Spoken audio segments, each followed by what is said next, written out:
Hey guys, welcome back to another episode of Coffee with Jesus. Today we continue with Psalms 91 and we are taking it from verse 5 and 6. And it says, "You shall not be afraid of the terror by night, nor of the arrow that flies by day, nor of the pestilence that walks in darkness, nor of the destruction that lays waste at noonday. You shall not be afraid." And I like that it's giving very different things and different examples of things that might make us afraid. So the first one is, you shall not be afraid of the terror by night. And you know how like darkness or things that sometimes you can be afraid of things you cannot see, or like things that are just in your head, but they are like unseen things, intangible things. They are like in darkness, and these are things that can make you afraid. Also, nor of the arrow that flies by day.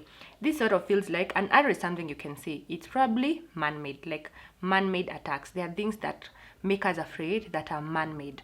There could be intentions of friends, wrong intentions of friends that you see. There could be seen or known attacks of the enemy. There could be tensions at work, something that you can literally see, and they have reason to make us afraid. And lastly, well, not lastly, nor of the pestilence that walks in darkness. Again, like we said last time, pestilence has the feeling of, things that are way beyond our control, human control, like fatal epidemics, pandemics, like what you're going through. Could be unseen things like in nature, like the forest fires that are now happening.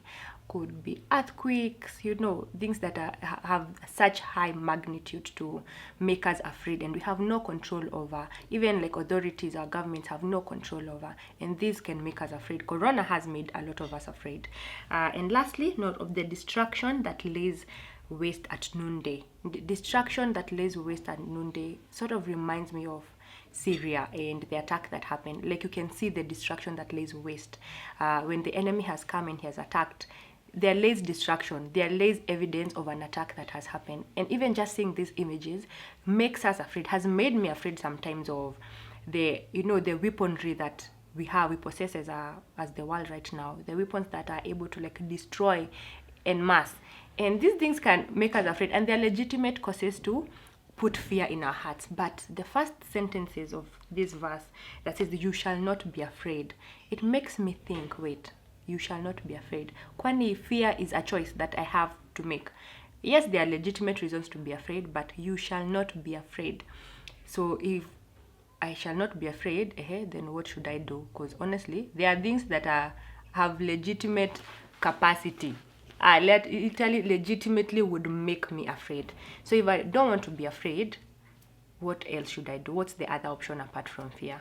And in the Bible, faith is a really good option, because it says that you cannot please God without faith. But this faith has to be faith in something or someone, because even fear is faith in something.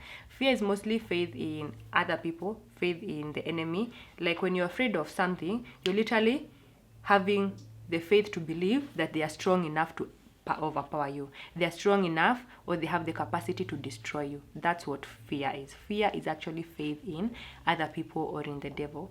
Fear is faith in something else apart from God. So if we have the option of faith, what if we're already scared? Like, yes, we could say, oh, the Bible says you shall not be afraid, but what if I'm already afraid? And that's a good place to be as well, to recognize. And God invites us to come. When you're afraid, come to him. Tell him, hey, Jesus, me, I am afraid. Kwanza in this season, I have honestly found myself saying, I am afraid of getting corona. I am afraid of hanging out in too many groups of people, because you just never know. And God is a safe space for us to acknowledge these fears that we have. So if you're afraid, do not think that, or do not feel like you need to hide away from God. You don't need to hide.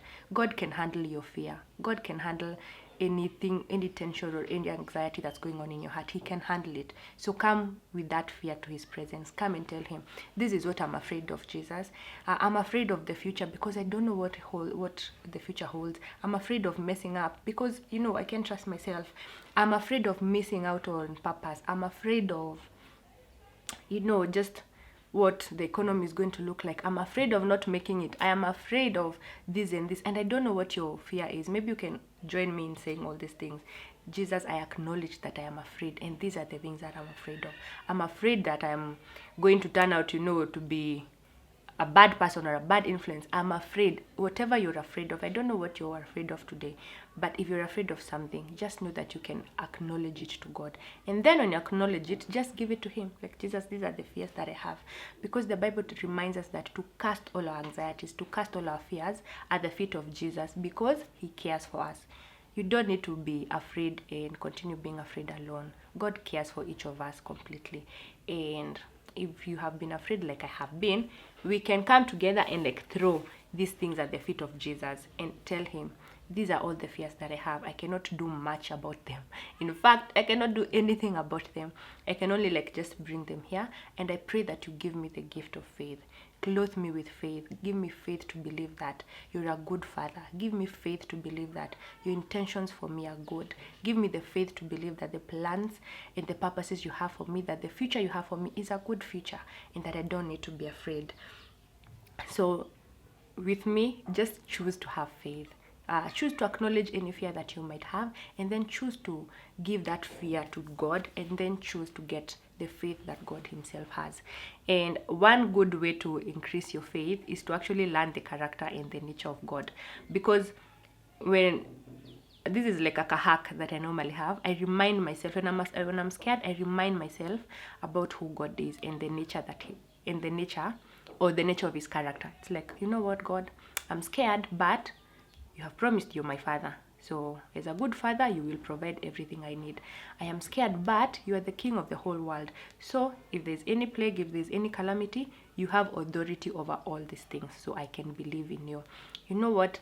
I am grateful that you have time in your hands. So I do not need to be afraid of the future. I can rest and have faith that the future and the plans you have for me are good, and they're going to work out for my good. So that's all for today. I hope that this encourages you to acknowledge any fears that you might have, and to just know that God is above anything and everything that we could ever possibly be afraid of. So choose faith today. Choose faith over fear today. Choose faith over fear today. It's all worth it, and all things are going to work out for our good, because God cares for us, and because you have been called according to the purposes and promises of God. So that's all for today. I hope this encourages you. Leave us a comment in the comment section. And that's all for today. Have a good day. Bye. And cut. That was good. That was nice.